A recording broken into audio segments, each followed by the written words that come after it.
अस्सलाम वालेकुम जी स्टूडेंट्स, मुझे उम्मीद है आप सब खैरियत से होंगे। आज का लेक्चर इंटरेस्ट के हवाले से, और इंटरेस्ट की जो बेसिक दो टाइप्स हैं, सिंपल इंटरेस्ट और the second one is compound interest. इस लेक्चर में इंशाल्लाह हम दोनों को कवर करने की कोशिश करेंगे। तो आइए लेक्चर स्टार्ट करते हैं।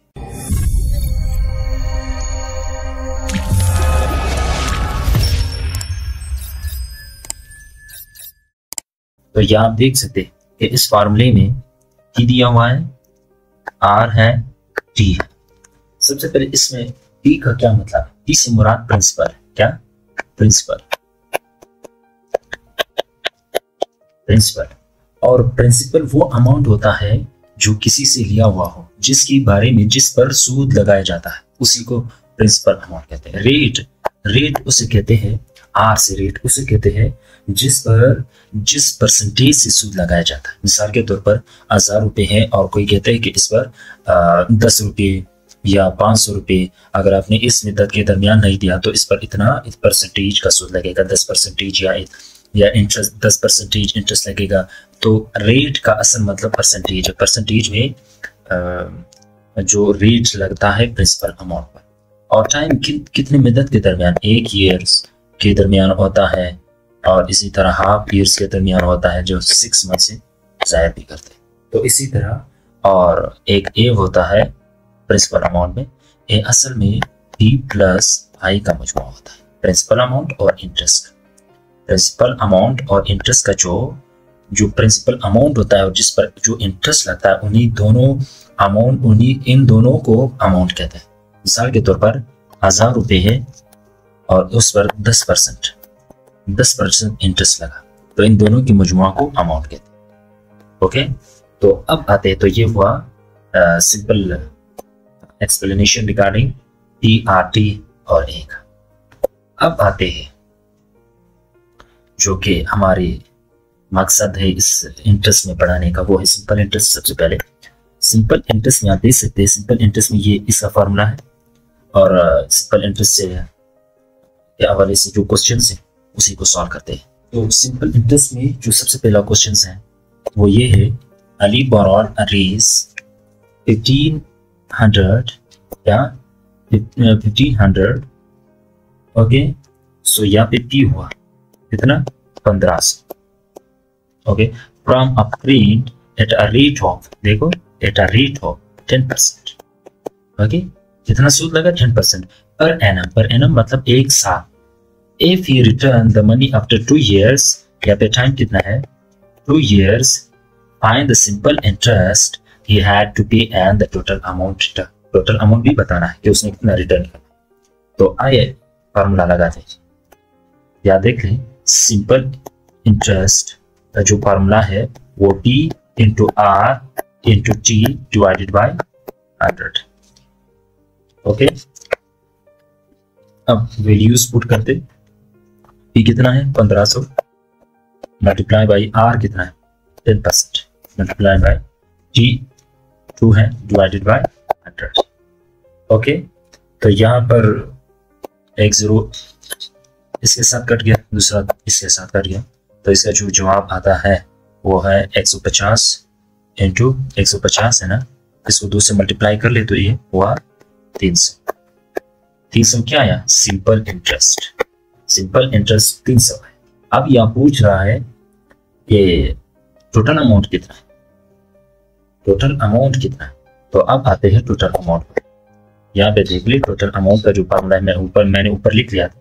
तो यहाँ पे A is equal to P plus I. यहाँ पे प्रिंसिपल अमाउंट कितना है, 1500 था ना, और साथ साथ इंटरेस्ट जो है ना 300।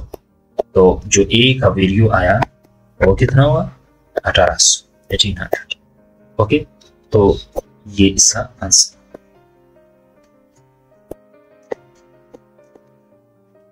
ओके, अब आते हैं दूसरी क्वेश्चन की तरफ, और मुझे उम्मीद है कि ये क्वेश्चन समझ में आया होगा। अब आते हैं दूसरी क्वेश्चन की तरफ। याद देख, अमीन डिपॉजिटेड रुपीस कितना, 2000 in a bank for 3 years, rate of 5% है per annum. Find the simple interest earned and the total money he will receive at the end of the 3 years. and the total money he will receive at the end of 3 years. Total money भी बताना है। अच्छा सही है। अब आते हैं इसकी सॉल्यूशन की तरफ। फॉर्मूला क्या था? Simple interest is equal to T into R into T divided by 100। Okay, तो यहाँ पर वैल्यू को पुट करते हैं। पी वैल्यू कितना है? प्रिंसिपल अमाउंट 2000 है ना।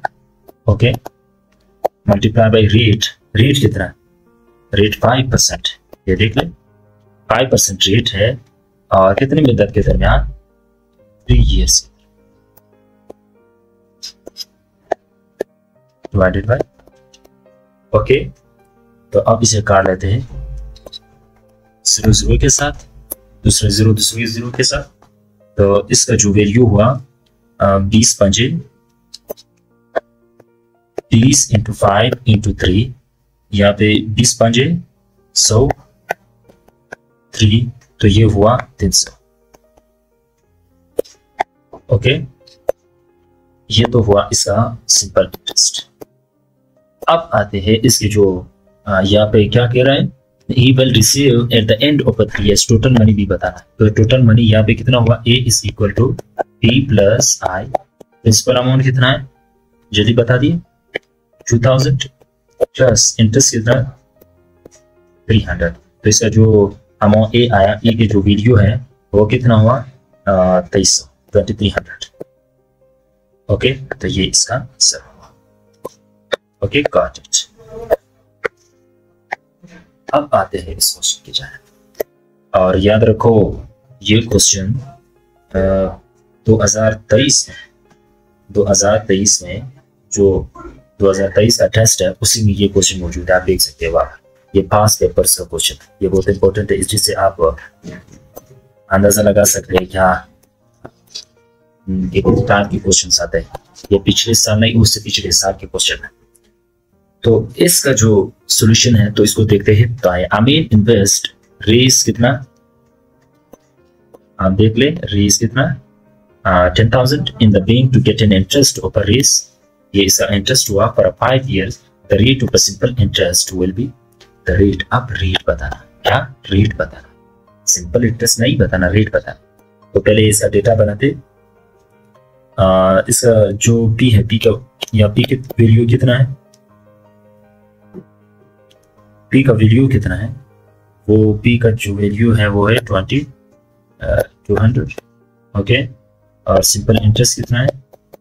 वो है 10,000। और इसी तरह रेट कितना है? रेट तो बताना है हमें, और टाइम 5 years। ओके, अब आते हैं इसका जो सिंपल इंटरेस्ट का जो फार्मूला था वो क्या था? सिंपल इंटरेस्ट का जो फार्मूला था वो था rate divided by 100। Okay, so simple interest में आर, अभी हमें ढूंढना क्या है? आर को ढूंढना है। तो आइए फॉर्मूले को सेट करते हैं। सिंपल इंटरेस्ट ये यहाँ मल्टीप्लाई हो रहे हैं, इक्वल की साइड पे आके डिवाइड होगा। टी भी इसी तरह है, और 100 मल्टीप्लाई बाय 100। ओके, तो यहाँ पर एक ही आर बचा। तो हमने फॉर्मूला को सेट किया। अब आते हैं इसकी सॉल्यूशन की जाए। इसकी सॉल्यूशन अब सिंपल होगा। देख लीजिए, सिंपल इंटरेस्ट यहाँ कितना है? 2200 है into 100 divided by P T. P यहाँ कितना है? पी की वैल्यू कितना है? 10,000। 2 3 4। Okay, multiply by T for 5 years। यहाँ देख ले, 2 0 के साथ, ये 2 0 इस 2 0 के साथ। तो अब जो वैल्यू बचा वो कितना है?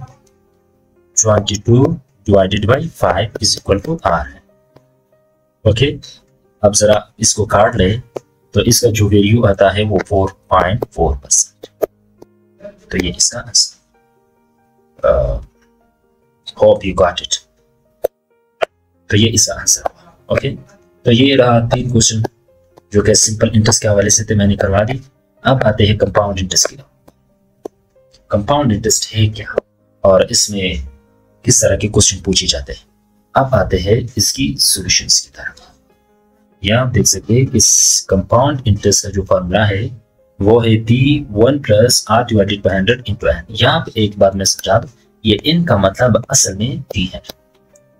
ओके, N का मतलब P है और R P CI compound interest ये वगैरह मैंने तो बता दिया। ये कंपाउंड इंटरेस्ट का जो ये फॉर्मूला है ये पर ईयर के लिए, कितना पर ईयर पर एनम के लिए। तो आते हैं इसकी सॉल्यूशन की जाने और calculate the compound interest. Okay, compound interest क्या है? If 1,20,000 is borrowed for 3 years at 16% per annum. Okay, compound interest हमने बताना है। तो यहाँ पे प्रिंसिपल अमाउंट कितना है? Principal amount 1,20,000। ओके, और इसी तरह आर की वैल्यू कितना है? आर जो है ना 16% है ना, 16% R.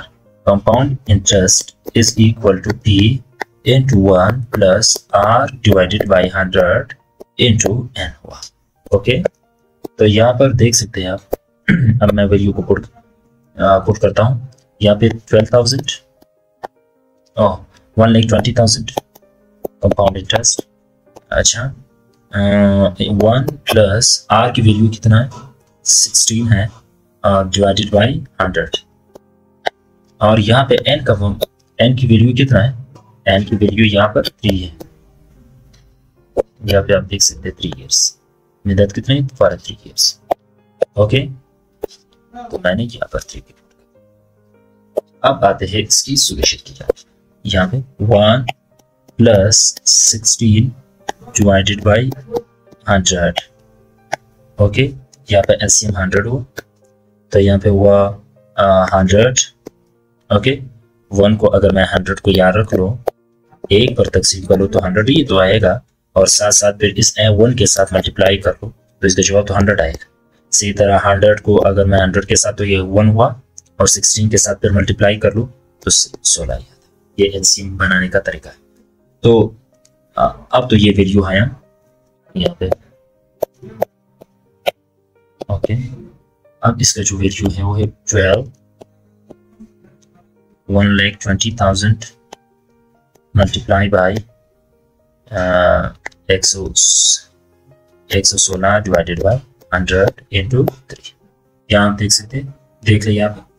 Compound interest is equal to 1,20,000 multiply by, इस ब्रैकेट का सॉल्यूशन अभी निकालते और 100 है तो ये तो डिवीजन में अगर ऊपर जाए तो ये आएगा 1.16 इंटू 3। ओके, तो 12,000 अगर मैं मल्टीप्लाई करूँ 1.16 को 3 दफा लिख लो। ओके, तो इसका जो आंसर आएगा वो है compound interest is equal to 187 में डायरेक्ट कर रहा हूँ 307.5। ओके, ये तो अमाउंट है। क्या है? सॉरी, ये देखिए यहाँ पे ये अमाउंट है। यहाँ देख लिया मैं मिस्टेक कर रहा था। ये देख यहाँ पे सिर्फ ये अमाउंट आ रहा, क्या अमाउंट आ रहा।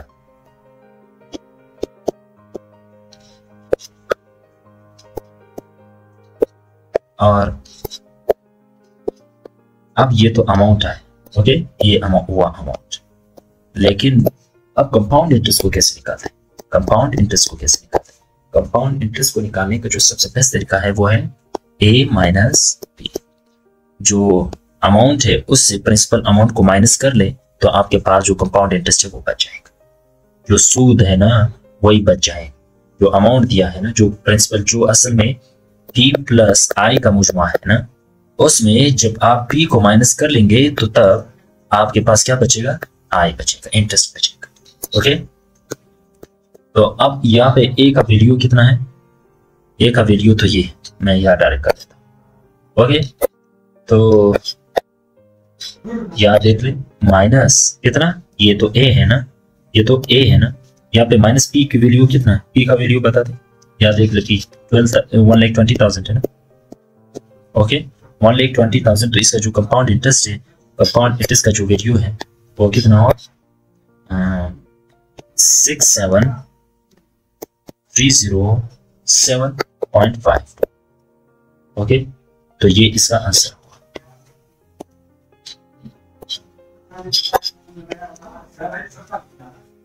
ओके, तो ये इसका आंसर। यहाँ पे ये कंपाउंड इंटरेस्ट के हवाले से क्वेश्चंस का आना तकरीबन, मतलब इसका जो आने का चांसेस है वो बहुत रेयर है, लेकिन सिंपल इंटरेस्ट के आने की चांसेस ज्यादा है। लेकिन यहाँ पे कैलकुलेशन ज्यादा होते हैं और इसके फॉर्मूले उसमें डिफरेंट टाइप्स होते हैं। ये मैंने बहुत ही सिंपल करके यहाँ पे आपके सामने क्वेश्चन पेश किया ताकि आपको आइडिया हो कि कंपाउंड इंटरेस्ट किस क्वेश्चन को कैसे सॉल्व किया जाता है। इसमें half years compounded half yearly को कैसे सॉल्व किया जाता है, तो उसके हवाले से मैंने भी एक क्वेश्चन को याद रखा है, उसको भी सॉल्व करते हैं। तो यहाँ पे आपका ज्यादा फोकस सिंपल इंटरेस्ट पे होना चाहिए। और पिछले से 2024 नहीं 2023 में जो क्वेश्चन आया तो वो सिंपल इंटरेस्ट के हवाले से आया। तो अब आते हैं इस क्वेश्चन को सॉल्व करते हैं। देख, और calculate the compound interest. Compound interest को हमने मालूम करना है जो कि a minus B. Okay, compound interest क्या है? a माइनस बी है, मैंने लिखा। ओके, मैंने कंपाउंड इंटरेस्ट जैसे a is equal to b plus I. यहाँ पे i को मालूम करने के लिए b को a से माइनस किया जाता है। तो यहाँ पे एक कंपाउंड इंटरेस्ट को मालूम करने का फॉर्मूला है वो a माइनस बी। ओके, मैं इसको मिटा देता हूँ। Compound interest if 20,000 is taken for 11 word। Okay, इसको आप समझ लीजिए, ये है 1, वो जो कहते हैं 1 सही 1 डिवाइडेड बाय 2। ओके, या मैं लिख लेता हूँ 1 सही 1 डिवाइडेड बाय 2। ये है यहाँ पे, ये मैंने लिखा है। वो टाइपिंग में नहीं आ रहा तो इसीलिए मैंने यहाँ पे इस तरह लिखा। तो इसका जो मैं इसको कॉल, ये तो इसको मैं अभी थोड़ा सिंपल कर लेता हूँ। ये 1 2 को इसके साथ मल्टीप्लाई कर ले और इसके साथ प्लस कर, 2 एकम 2 प्लस 1, तो ये इक्वल हुआ 3। Okay, 3 divided by 2, 3 divided by 2। अब कंपाउंड इंटरेस्ट में यहाँ पे टेकन फॉर, तो n की वैल्यू क्या हुआ? n का जो वैल्यू है वो क्या हुआ? 3 डिवाइडेड बाय 2। ये कंपाउंडेड हाफ ईयरली का जो क्वेश्चन है मैं उसको सॉल्व करवाने जा रहा हूँ। ओके, और इसी के साथ r की वैल्यू क्या है? if 20,000 is taken for ये 20%, रेट कितना है? 20% है, रेट 20% है ना। तो आइए इसके सोल्यूशन देखते हैं। देख, बस वही फॉर्मूले है, वही चीजें है, लेकिन सिर्फ एक बात इसमें ये है, यहाँ पे n हाफ होएगा तो वो क्या कह रहे हैं? कंपाउंडेड हाफ ईयरली है ना, बस सिर्फ ये। अब आते हैं इसके सोल्यूशन। मैं पहले इसका फॉर्मूला लिख लेता हूँ। a is equal to t1 plus r, यहाँ पे rate half divided by 2 divided by 100 into, और यहाँ पे यहाँ n का वैल्यू तो यहाँ इसने नहीं दिया है। n का वैल्यू तो ये है, लेकिन हाफ ईयरली के लिए n के साथ n को 2 के साथ मल्टीप्लाई किया जाए। ओके, देन यहाँ पे n का वैल्यू पुट किया जाए। n असल में 1 साल का बराबर है, लेकिन अगर 1 साल को आप डिवाइड कर ले तो 2 बन जाता है, तो इसीलिए n का वैल्यू के साथ 2 को मल्टीप्लाई किया जाता है। तो यहाँ पे मैं लिख सकता हूँ कि यहाँ पे 2n।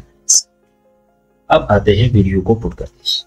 r का वैल्यू कितना है? 20 है, तो 20 डिवाइडेड बाय 2, तो इसका वैल्यू 20, तो ये हुआ 10 के इक्वल हुआ। 2n है ना, मैं इसको साइड पर कर लेता हूँ। 2n है ना, 2n, और n का वैल्यू कितना है?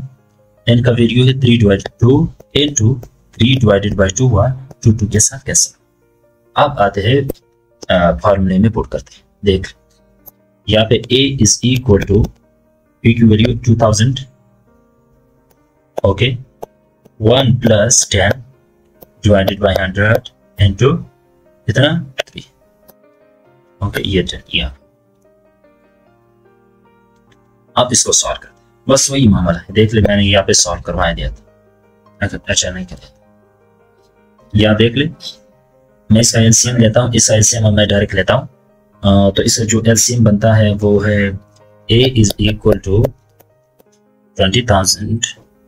2000 इंटू 1 प्लस, यहाँ पे डायरेक्ट लेते, 1 0 इसके साथ कट गया, तो इसका जो एलसीएम है वो है 1 डिवाइडेड बाई 10, यहाँ पे 1 हुआ, तो इसका एलसीएम है 10 आया, तो 1 इंटू 10, ये तो 10 प्लस 1 हुआ, इसी तरह इसके साथ 3, तो 11 डिवाइडेड बाई 10, यहाँ 3 है ना, तो इसको 3 के साथ 3 दफा मैं लिख लेता हूँ। ओके, मल्टीप्लाई बाय, अब इसका सॉल्यूशन क्या होता है या देख ले, 1 0 2 3, तो ये 1 2 3 के साथ कट गया। ओके, अब इसको 2 को इन तीनों के साथ मल्टीप्लाई कर ले, इन तीनों को मल्टीप्लाई करने के बाद इसका जो वैल्यू आता है वो 13 31 आता है। 13 31 को 2 के साथ मल्टीप्लाई करने के बाद इसका जो वैल्यू है वो 2661 आता है। अब इसका जो ये वैल्यू आया, ये वैल्यू किस चीज का है, मैं एक बार फिर लिख लूँ, 2 into 1331। ओके, ये अमाउंट है, ऐसे ना आप भूल जाए, ये अमाउंट है। तो इसका जो जवाब आया वो 2661 हुआ। ओके, तो ये अमाउंट तो आया। अब कंपाउंड इंटरेस्ट का वैल्यू क्या है? कंपाउंड इंटरेस्ट किस चीज के equal? Compound interest a minus b के इक्वल है ना। तो यहाँ पे कंपाउंड इंटरेस्ट कितना हुआ? कंपाउंड इंटरेस्ट यहाँ पे अमाउंट कितना है? 2661 माइनस p कितना है? 2000। तो इसका जो वैल्यू है, कंपाउंड इंटरेस्ट का जो वैल्यू है वो है 661। ये इसका आंसर। जब आप इसको माइनस कर लेंगे यहाँ पे, तो इसका जो जवाब है वो ये आता है। Okay, compound interest.